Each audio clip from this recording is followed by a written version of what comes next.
Okay guys, welcome back. This next story is submitted by a Canadian man who went through a divorce and then he travelled to Thailand. I think you can see where this is going. I won't spoil it, so let's jump into this. After watching a few of your videos, it was the story about Thai Friendly and the guy from Malaysia that made me want to share my story. In 2016, after 24 years of marriage, I got a divorce from my Canadian wife. The split was mutual, and not a terrible experience, as after that much time together, we had totally grown in different directions. She had been cheating on me, and the red flags were everywhere. Because of my job, I know everyone would think it would have been me doing the cheating. I am a long-haul trucker, and people automatically assumed truckers have a girlfriend at every port. I honestly don't know how they have time, as I drive 11 to 13 hours a day, and all I wanted to do was sleep when I wasn't driving. Sure, there were downtime in some places waiting on reloads, but to me, the difference between being married and just living together is that piece of paper. It's not so easy to step out on your wife when you know it could cost you more than just a marriage. The good news was that when I got over the initial shock that she actually had a new boyfriend, I was kind of relieved because it meant I could get a new girlfriend. I hadn't had bedroom fun for almost a year at that point, and was certainly ready for some excitement.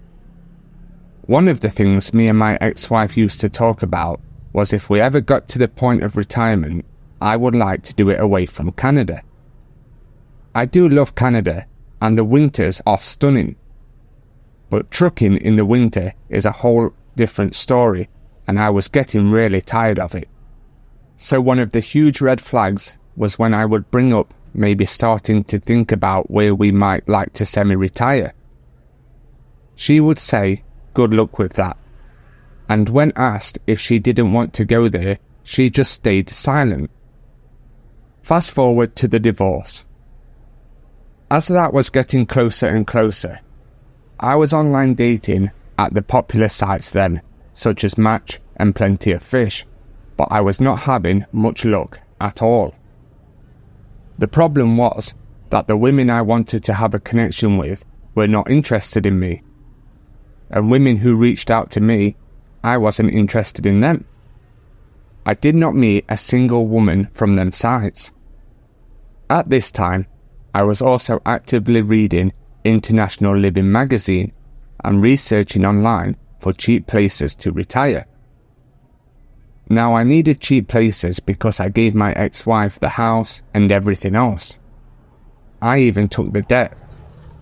Call me crazy, but this actually worked in my favour. Where we lived in Canada, according to my lawyer, if she didn't agree to what I offered, I would have to pay her alimony for the rest of my life. Remember, I was getting tired of trucking in the winter months, so the thought of paying for the rest of my life monthly was not something I was interested in doing.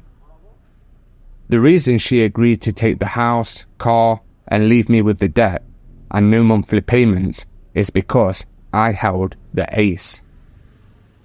She had a boyfriend and she didn't want anyone to know about it. Her dad especially, being a God-fearing Christian, would have dropped dead with the news that his little girl was the cheater and not the truck driver. He passed away in 2021. I think he passed away believing I was the reason for the breakdown in the marriage. I do accept my part, because truthfully, I lost interest in her a long time before she got a boyfriend, so I blame myself for driving her into the arms of another man. Side note, guys, if you are married and you ignore your wife, there's a very good chance she will step out on you. For my part, I actually really didn't care. She treated me with contempt most of the time, and when your wife doesn't have your back, you have nothing. So, fast forward to Thailand. Never was Thailand, or Asia for that matter, even on my radar. I was actually thinking, because I'm from Canada, the place to retire would be Mexico, Belize, Ecuador, or Panama. All had good points according to international living. But Google brought up places like Thailand, and when I really dug into retirement, I realised that I could probably afford this place. I consumed hours of YouTube content on life in Thailand. Other countries as well, but I was fascinated with this country that I really only knew the name of, but nothing else. I decided that January 2017, I would go there as a divorce gift to myself. But we're in Thailand. What about the language? And how would I get around? I knew these would be huge barriers.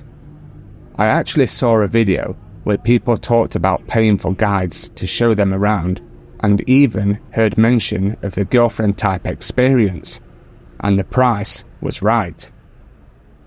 But I'm not wired that way. I can't meet a lady, pay for her company, and maybe more, only to go our separate ways 1 month later. So I went a different route. I found Thai Friendly, and after setting up a profile, it didn't take me long to realise that I may have struck gold. It also didn't take me long to find the button in the settings to turn off notifications from ladyboys. I'm thankful that the ladyboys were at least honest, because I could have been tricked once or twice. The photos could have been doctored up, and maybe I would have noticed in a face-to-face meeting, but I wasn't flying 13 hours across the world to meet that type of woman. And another couple of things I learned on Thai Friendly. Women had no problem asking for support, like really fast. And even really young girls have no problem reaching out to a man my age. Don't forget, I was ready to retire soon. As much as I would have been flattered to have a young lady hanging off my arm, it's just not me. I actually like women that I may have something in common with. So I set my parameters to the age group of 40 to 60. My thinking was this: I already have kids and I don't want any more. A young lady might still be looking for someone to have a child with. Also, if I wanted to tour around Thailand with a lady, I didn't want her having a school-aged child tagging along. I didn't care if I met a lady with kids. My number one deal breaker before getting emotionally involved was the kids have to be old enough to fend for themselves. Instead of me reaching out to the ladies that caught my eye, I looked and waited for someone to reach out to me based on my profile. I continued to get contacted by 18, 19 and 20-somethings, but continued to ask them to look elsewhere. I hate the music of today, so I really was not interested in Gen Z or whatever they are called now. I'm a boomer and a total classic rock guy. One day, I wake up to someone who had reached out to me with a simple, "Hello, how are you?" Before I replied, I looked at her 2 photos and was stunned. This was a lady who, according to her profile, said she was 44 and she didn't look a day over 30. I replied back to her, and from that day until now, there really wasn't a day we didn't talk. She was so taken back that I called her every day.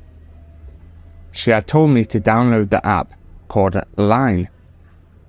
Remember, I was still trucking, so it was easy for me to call her when I woke up in my truck in the AM, which of course was her PM.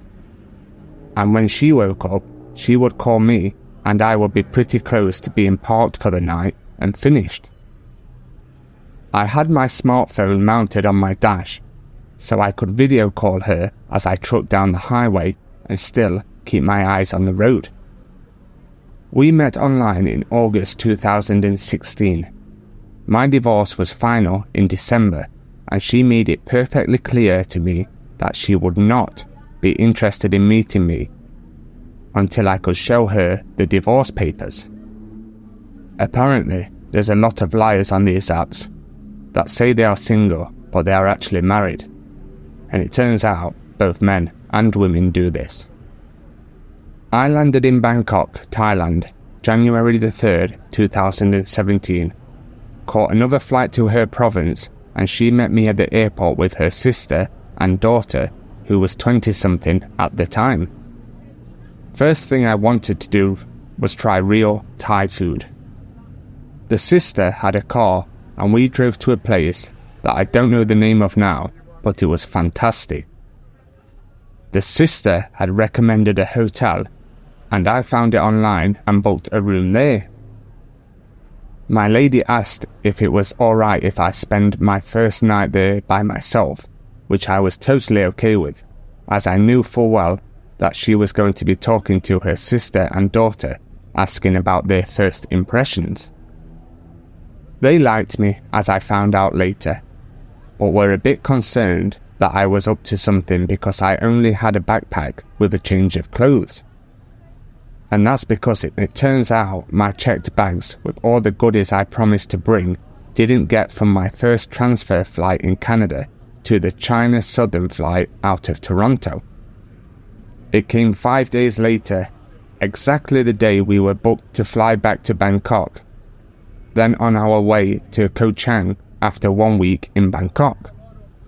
I learned my lesson when booking flights that required transferring from one flight to another carrier. Give at least 2 hours in between flights if you check any bags. When I was getting off the plane in Toronto, walking into the airport, they were actually calling my name and telling me to report to the gate. I remember thinking that if I'm running to my gate, there is no way that my bag is going to make this next part of the journey, and I was right. But it worked out in the end. As you all can probably guess, the month flew by. 1 week in Chiang Mai, 1 week in Bangkok, 1 week in Koh Chang, and the last few days in her home province before I flew back to Bangkok for 1 night by myself before leaving for Canada. A couple of things I will say at this point. The country is very easy to fall in love with. After I checked my attitude and reminded myself this is not North America, I started having a much better time. I was a little bit put off by how quickly she wanted to move the relationship along. I had to keep reminding her that although I was looking for a long-term relationship, I just got out of a marriage and wasn't looking to jump right back into one. Her story was similar to mine. Although she was never married, she was with her daughter's father for 26 years. She worked at her brother's restaurant, which is why it was so easy for her to get the time off to tour around with me. Her daughter is also self-sufficient, so leaving her to fend for herself wasn't an issue. A little red flag is that she really pushed hard for me to buy her a gold ring to show my intention to remain hers. I didn't do it, and it did cause strife in the relationship. I told her that she had to trust me, that I was in fact a man of my word. My last night in Bangkok by myself, I went for a long walk and a beer. I don't even know what area I was in, but I was walking by a sports bar, and to my amazement, there was a hockey game on the TV, so I went in to have a couple of brown ones. A young lady came and sat down right away, asking me to buy her a drink. I did not. She wasn't my type, at all. I finished my beers and went back to my room, feeling depressed at how quickly this was over. I flew back to my life in Canada, and I was now living at my widowed sister's house and went back to my job. I also went back to talking to my lady friend every day. She was so worried that I would go back to Canada and she would never hear from me again. I really was smitten by her, so much that I returned again in February 2018 for 1 month. The third time in December 2018, right through to April 2019, to see if I could actually live here. Those 5 months flew by. Still no ring, but at least she trusted me as we talked almost daily when I wasn't in Thailand. January 2020, I arrived for the 4th time and it was going to be for 6 months. We got married in Bangkok, a paper marriage, not a traditional Thai wedding. And we all know what happened in 2020, so it was a struggle getting back to Canada, which turned out to be just over 4 months and not the 6 months that I had planned for. It was nearly 2 years later before I could return to Thailand, but trust me, as soon as the travel restrictions started to ease up, I was on the first flight I could get. February 2021, which by the way was the most expensive flight I have ever paid for to come here. That was only for 1 month, as I had already submitted the paperwork to bring her back to Canada, and after doing the sandbox thing in Phuket, we went to Bangkok for her biometrics appointment, thinking that I would be able to fly with her when I returned. That didn't happen. We jumped through all the red tape, but then it was time for me to leave. The great news came a couple of weeks after I was already home and back to work. She had been cleared to come to Canada on a visitor's visa. She arrived in Canada April the 4th, 2021, and right away we applied for a PR card and a work permit for her. She got the work permit quickly and a 2-year extension, but a few months later the PR card was not approved. We stayed in Canada until we returned to Thailand in December 2023. 4 years married in a 7-year relationship, and I couldn't be happier. She treats me way better than I deserve, and I'm now in a position to come here every year for the winter as long as we can travel. I can't fully retire in Thailand because I still have children and grandchildren I want to see in Canada. I wish I could afford to bring my kids here for 1 month. Thailand is awesome. I know this story isn't exciting as your other submissions from subscribers that go out with bar girls, but I just wanted to maybe give some guys hope that if you find a Thai lady that isn't from that kind of background, there is hope and all will be well. They all don't end in tragedy and heartbreak. My wife owns her own home here, which really saves on the cost of living. I just wish it was closer to the beach. At least there's no snow. I'll be watching to see if you do a YouTube video with my story. Be well.